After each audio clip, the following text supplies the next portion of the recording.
Yeah, look, Alex's presentation is quite sobering, and I think it's spot on.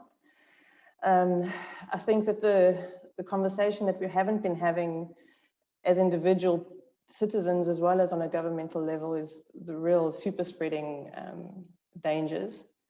And I think that that's really what's gotten us into the position that we found ourselves in.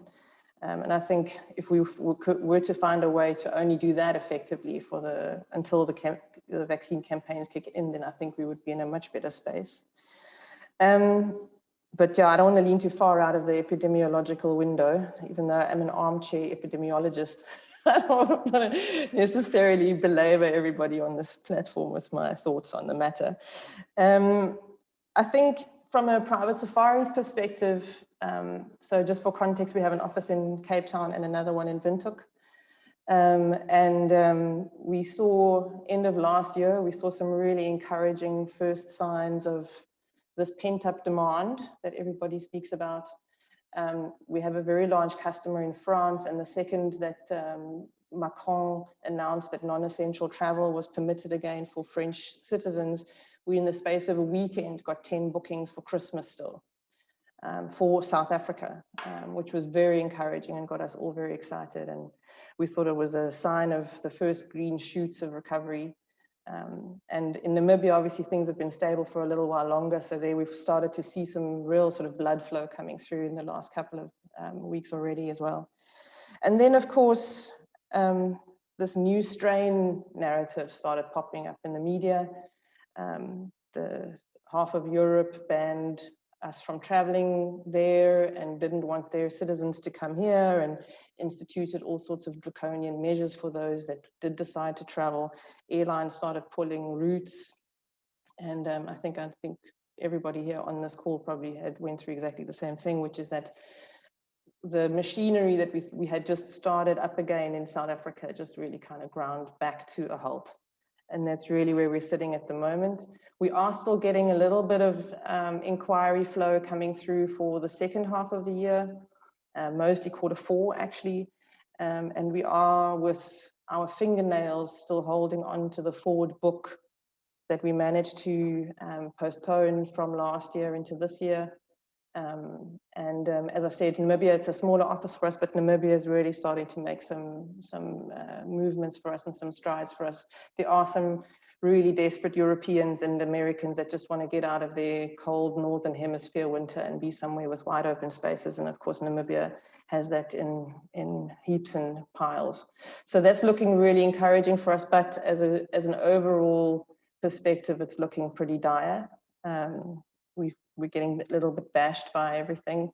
The beach ban also created an additional pressure. I remember I was on the SATSA Western Cape fam trip in the end of October last year, and speaking to all the people in Knysna, everyone was saying, you know, thank God for the domestic tourist over Christmas, because at least we can get a little bit of money in. It's at a much lower price point, but at least we can kind of pay salaries and things. And then, of course, the beach ban came in, and I think everything just fell apart for the poor garden route.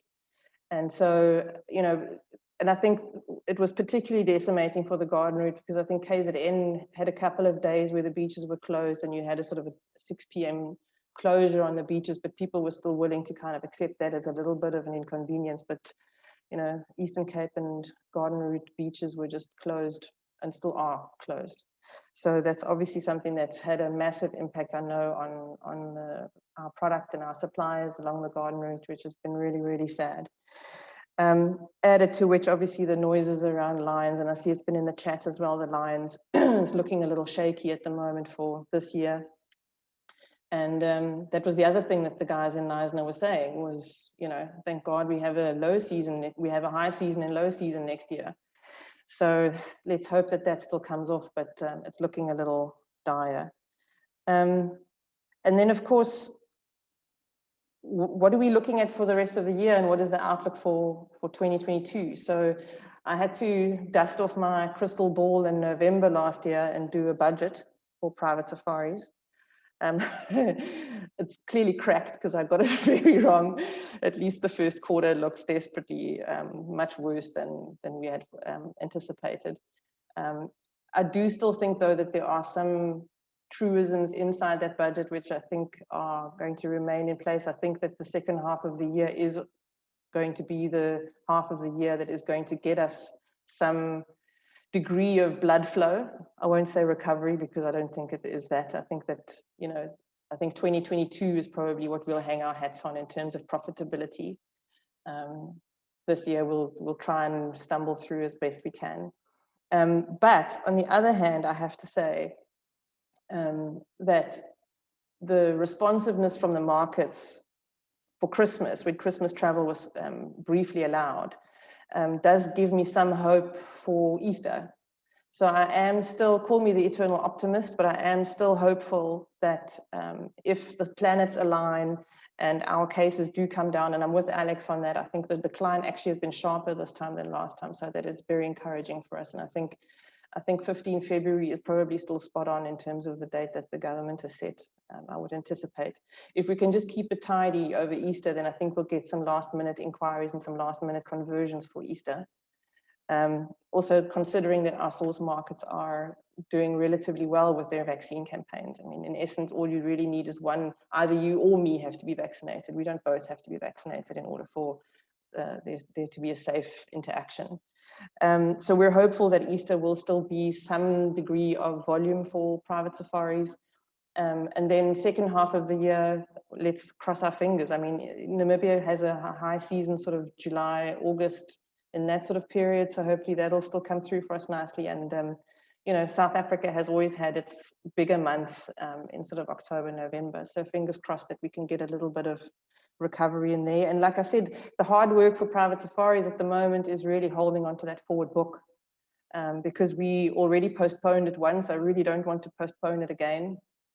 And, you know, I think that we've been very vocal, I think, in the Inbound Recovery Collective, but also as all the DMCs collectively have asked that there be the maximum amount of flexibility around cancellation policies in the short term, because none of us want to lose that revenue. None of us want to have done all that work for nothing. So, and we keep pushing that, and our customers are obviously very comfortable with the fact that Private Safaris has gone out and said we won't charge any penalties if someone has to cancel for a COVID-related reason.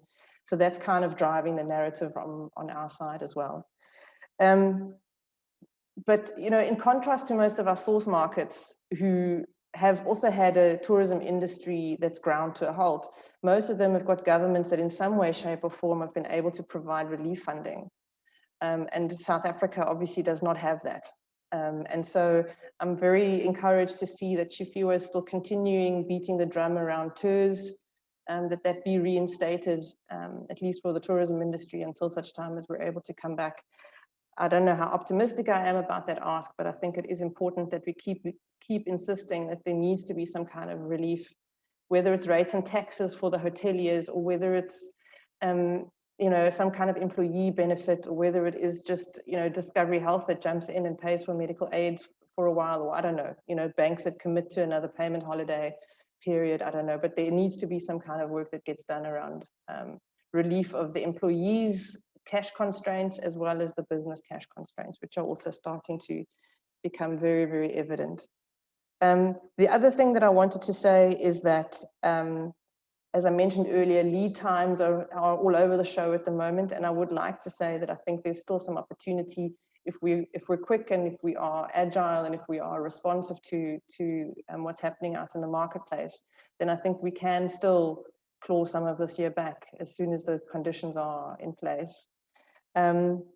Also important to note, certainly a lot of the trend analysis that I've read is saying that the emerging markets are actually going to recover sooner than our traditional core markets. So that's an interesting, that was, I think, a Skift study that I read that said emerging markets are going to be more responsive in this sort of uncertain time. And that's just maybe something that I want to, don't want to tell my competition that, even though you're also on this call. But I think certainly as an industry, I think we've maybe, you know, undervalued our relationships up into the African continent a little bit in terms of our ability to derive revenues from there. And, you know, Central Eastern Europe, I know we've had a couple of groups of crazy Romanians in Namibia. So there's definitely appetite for travel coming out of markets that maybe we have, you know, sort of treated a little bit badly over the years and, you know, ignored a little bit over the years. So I definitely think that there is business to be had if you hustle. I think hustling, I think we've all learned how to hustle. I think we're hustling in our main job, and some of us even have a side hustle by now. So I guess that's also kind of just something that I wanted to flag, that there's an opportunity around. You know, we keep staring at the UK and France and Germany and the States, and yes, of course, that's where the big volumes are. But I think that if you can broaden your international footprint, then now's maybe the time to look at that. I was also asked to talk about what I want from SATSA, or what Private Safaris wants from SATSA in the year to come.